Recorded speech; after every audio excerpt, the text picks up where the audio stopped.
గంజాయి ఇతర మాదక ద్రవ్యాల రవాణా సరఫరా అమ్మకాలను అదుపు చేయడానికి కొత్త పోలీసు విభాగం ఏర్పాటు చేసేందుకు ఏపీ కేబినెట్ ఆమోద ముద్ర వేసింది. ఎలైట్ యాంటీ నార్కోటిక్స్ గ్రూప్ గా వ్యవహరించే ఈ విభాగానికి ఈగల్ అని నామకరణం చేశారు. గత ప్రభుత్వం 100 కోట్లకు పైబడిన టెండర్లకు సంబంధించి సమీక్షకు ఏర్పాటు చేసిన జ్యుడిషియల్ ప్రివ్యూ కమిషన్ ను రద్దు చేయాలని నిర్ణయించింది. అలాగే ప్రస్తుతం జరుగుతున్న అసెంబ్లీ సమావేశాల్లో ప్రవేశపెట్టే 20 బిల్లులను మంత్రివర్గం ఆమోదించింది. మొత్తం 20 బిల్లులు దాని ముందుకు రాగా 20 బిల్లులపై ఆమోద ముద్ర వేసింది.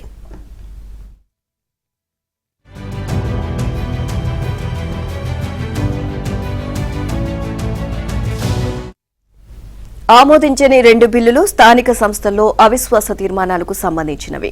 స్థానిక సంస్థల అధిపతులపై అవిశ్వాసం పెట్టడానికి 4 ఏళ్ల గడువు ఉండాలని గతంలో నిర్ణయించారు. దానిని 2.5 ఏళ్లకు తగ్గిస్తూ పురపాలక పంచాయతీరాజ్ శాఖలు మంత్రివర్గ సమావేశం ముందుకు బిల్లులను తెచ్చాయి. ఈ వ్యవహారంలో మరికొంత చర్చ అవసరమని తర్వాత చూద్దామని ముఖ్యమంత్రి చంద్రబాబు వాయిదా వేశారు. లోకాయుక్త నియామకానికి సంబంధించి చట్ట సవరణ బిల్లును మంత్రివర్గం ఆమోదించింది. గతంలో చేసిన చట్టం ప్రకారం లోకాయుక్త నియామకాన్ని ఆమోదించే కమిటీలో ప్రతిపక్ష నేత కూడా ఉండాలి. ప్రస్తుతం అసెంబ్లీలో గుర్తింపు పొందిన ప్రతిపక్ష నేత ఎవరూ లేరు.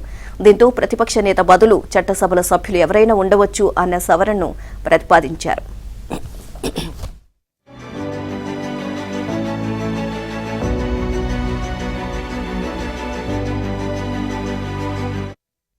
రేషన్ బియ్యం అక్రమాలను పీడీ చట్ట పరిధిలోకి తెస్తూ చేసిన సవరణను మంత్రివర్గం ఆమోదించింది.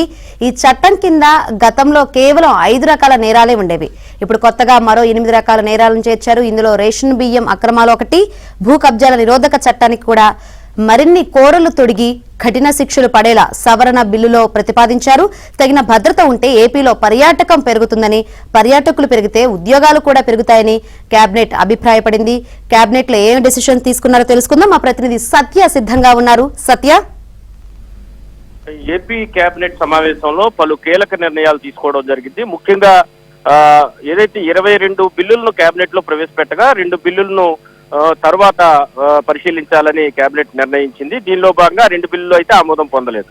దీనిలో ప్రధానంగా ఈ స్థానిక సంస్థలకు సంబంధించి అవిశ్వాస తీర్మానం బిల్లులను మాత్రం రిజెక్ట్ చేశారు. మిగిలిన అన్ని బిల్లులు కూడా ఆమోదం పొందాయి. ఆలయ ట్రస్టుల్లో బ్రాహ్మణులకు నాయ బ్రాహ్మణులకు చోటు కల్పిస్తూ చేసిన బిల్లుకు ఆమోద ముద్ర వేశారు. ప్రాజెక్టులకు మొబిలైజేషన్ అడ్వాన్స్, గతంలో ఏదైతే టీడీపీ హయాంలో ప్రాజెక్టులకు ముందస్తుగా మొబిలైజేషన్ అడ్వాన్స్ ఏదైతే ఇచ్చేవారో దాన్ని తిరిగి పునరుద్ధరించాలని నిర్ణయించారు. ఇక జ్యుడిషియల్ ప్రివ్యూ రద్దు సంబంధించి గతంలోనే దీని కేబినెట్ ఆమోదించినప్పటికీ దాంట్లో కొన్ని క్లాజులకు సంబంధించి మార్పులు చేయాల్సి ఉండగా మరలా కేబినెట్ ముందుకు తీసుకొచ్చి దాన్ని రద్దు చేస్తూ నిర్ణయం తీసుకున్నారు. ఇక పర్యాటకం, క్రీడా విధానాలకు ఓకే చెప్పడం జరిగింది. మొత్తం 10 పరిశ్రమలకు పెట్టుబడులకు సంబంధించి 85,000 కోట్లకు సంబంధించి ఎస్ఐపిబిలో తీసుకున్న నిర్ణయాలకు కూడా నిన్న కేబినెట్ లో ఆమోద ముద్ర వేశారు. అయితే పర్యాటకం అదేవిధంగా క్రీడా విధానాలకు సంబంధించి చర్చ సందర్భంగా డిప్యూటీ సీఎం పవన్ కళ్యాణ్ కూడా మాట్లాడడం జరిగింది. స్థానికంగా ఉన్న క్రీడలకు ప్రాధాన్యం ఇవ్వడం, స్థానికంగా ఉన్నటువంటి కళలకు ప్రాధాన్యం ఇవ్వడం అవసరం అని చెప్పి ఆయన వ్యాఖ్యానించారు. దాంతో కేబినెట్ కూడా ఏకీభవించింది. మరో పర్యాటకం పెరగడానికి, అంటే ఒక పర్యాటకుడు ఇండియాకు వస్తే కనుక ఆంధ్రప్రదేశ్కి వస్తే 70 ఉద్యోగాలు అతని చుట్టూ కూడా ఏర్పడే అవకాశం ఉంది. కాబట్టి పర్యాటకానికి అత్యంత ప్రాధాన్యం ఇవ్వాలని కేబినెట్ నిర్ణయించింది. అయితే పర్యాటకులకు ప్రధాన కన్సర్న్ సెక్యూరిటీ ఇష్యూ కాబట్టి వారి భద్రతకు సంబంధించి పోలీసులను పర్యాటక ప్రాంతాల్లో ఏర్పాటు చేయడం, అదేవిధంగా బీచ్ల వద్ద ఈతగాళ్లను ఏర్పాటు చేయడం వంటి అంశాలకు కూడా కేబినెట్ లో చర్చ జరిగి పర్యాటకుల భద్రతకు సంబంధించి నిర్ణయం తీసుకున్న పరిస్థితి అయితే ఉంది. దానికి సంబంధించి భద్రత సేఫ్టీ పాలసీ సంబంధించి కూడా చర్చించడం జరిగింది.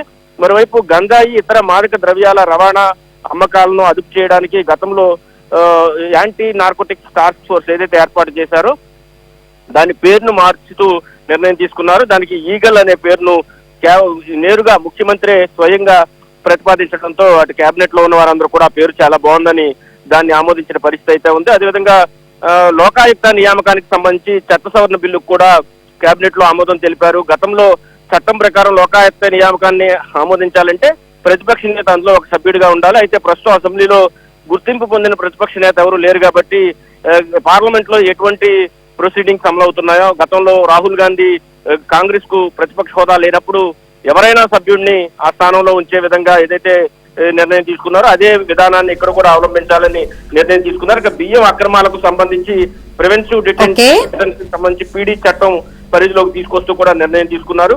కఠినమైన చట్టాలను ఈ విధంగా అమలు చేయాలని కూడా నిర్ణయించారు. దీంతో పాటు మంత్రులకు కూడా ముఖ్యమంత్రి పలు సూచనలు చేయడం జరిగింది. హనీమూన్ పీరియడ్ అయిపోయింది, ఇక్కడి నుంచి మీరు కష్టపడి పనిచేయాలి, ఎవరి డిపార్ట్మెంట్ కి సంబంధించి వారే ప్రజలకు అన్ని విషయాలను కూడా తెలియజేయాలి, మీ డిపార్ట్మెంట్ లో జరుగుతున్న మంచి విషయాలను మీరు తెలియజేయాల్సిన బాధ్యత మీపై ఉంటుందని కూడా ముఖ్యమంత్రి వారికి కూడా స్పష్టతనివ్వడం జరిగింది. Right Satya, thank you.